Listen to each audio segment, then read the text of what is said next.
রাত্রের বেলা মেয়েদেরকে নিয়ে কি মিটিং হতে পারে বলুন তো? যখন যেটা মনে হবে তখন সেটা করাবে। ভালো ভালো বৌজি, কম বয়সী বৌজির সব নাম্বার দিতে হবে, যেতে হবে। কম বয়সী বৌদের সব যেতে হবে, ওইখানে যেতে হবে। ওরা যখন ডাকবে মোটমাট ওদের কাছে গিয়ে থাকতে হবে। মানসিক নির্যাতন, শারীরিক হেনস্থা, সম্ভ্রম ভুলুণ্ঠিত হওয়ার ভয়ঙ্কর অভিযোগ। এই ব্লক থেকে এতগুলো মহিলা লাগবে মানে লাগবে। রাত 9টা হোক, 10টা হোক, 12টা হোক, 1টা হোক, রাত্রের বেলায় ঘর থেকে মহিলাদের নিয়ে আসতে হবে। কোনো সেফটি নেই।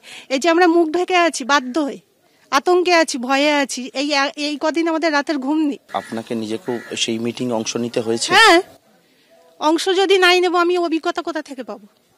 অংশ নিয়েছি বলেই তো বলছি। সন্দেশখালীর আনাচ কানাচে কান পাতলেই শোনা যাচ্ছে আর্তচিৎকার। ভয়ঙ্কর, হাড়হিম করা অভিযোগ। অপশাসনের নিকষ কালি সন্দেশখালী জুড়ে। আমাকেই বলতো যে মেয়েদেরকে ডেকে নিয়ে আসুন গ্রাম থেকে। আমি মেয়েদেরকে নিয়ে যেতাম। রাত এক্ষুনি আমাকে হুমকি দেবে, রাত 8টার সময় এক্ষুনি 100 মেয়ে আনতে হবে। আমার তখন কিছু করার থাকতো না। আমার স্বামীকেও লাঠি দিয়ে মেরেছিল। এবার ওই ভয়ে আমি মেয়েদের কাছে এসে বলতাম, তোমরা একটু চলো, এনাদের কাছে জিজ্ঞেস করুন যে তোমরা চলো, নাইলে আমাকে তো আবার মারবে। আমারও তো মেয়ে আছে, বড় একটা মেয়ে আছে, সেটাও ভয়। নিয়ে গিয়ে ওদের যে মেয়েগুলোকে ভালো লাগতো তাদেরকে বসিয়ে রাখতো, যাদেরকে লাগতো তাদেরকে ছেড়ে দিত। তারপরে ওর ভিতরে কি হতো সেটা তো আর বলতে পারবো না। কে বলতো? শিবু হাজরা বলতো, উত্তম সর্দার বলতো। উনি আমাকে ফোন করে বলবে এক্ষুনি নিয়ে আসুন, মেয়ে নিয়ে আসুন। কখন? 8টা নেই, 9টা নেই, 10টা নেই, রাত্রিরে, রাত দিন আমাকে বাধ্য হয়ে মেয়েদেরকে ডাকতে হতো। না, পুলিশের কোনো সাহায্য আমরা পাইনি। পুলিশ আরো এফআইআর করতে গেলে কোনো দিনই নিত না, বলতো যান শিবুদার কাছে যান, উত্তম আছে ওদের কাছে যান। আমাদের সবার বাড়ি, সবার ফ্যামিলির সঙ্গে কিছু না কিছু হয়েছে।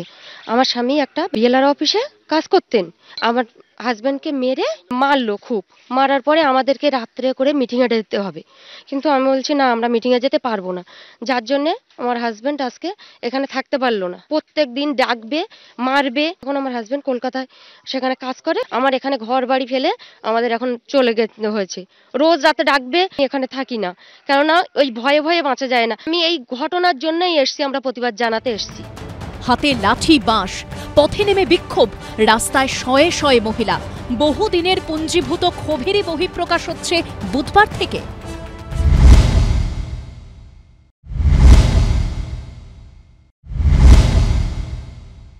আমরা ভয়ে থাকতাম, খুব ভয়ে থাকতাম। এখন তো সবাই সেই মুখ খুলেছে বলে আমরা এখন তো হয়েছি। কখনো পুলিশ প্রশাসনের কাছে পুলিশ কোনো সাহায্য করেনি আমাদেরকে। ওদের মতন কথা শুনতো পুলিশ, ওরা যেটা বলবে, শিবু হাজরা, শাহজাহান, উত্তম সর্দার, সেটা পুলিশেই কথা শুনতো। আমরা লোকদেরকে, আমি আমাদের মানুষ আছে, গ্রামবাসী, ওনাদেরকে আমি এটা রিকোয়েস্ট করছি কি আপনারা টিম আছে আমাদের সঙ্গে আছে, স্পেশাল টিম করা আছে, ওনাদের সঙ্গে যোগাযোগ করুন। কোনো ইস্যু হলে, কোনো অভিযোগ পেলে, কোনো লিখিত অভিযোগ পেলে আমরা ওটাতে স্ট্রং লিগ্যাল অ্যাকশন নেব। এই আর্তনাদ কি পৌঁছচ্ছে দণ্ডমুণ্ডের কর্তাদের কানে? পার্থপ্রতিম ঘোষের রিপোর্ট, এবিপি আনন্দ।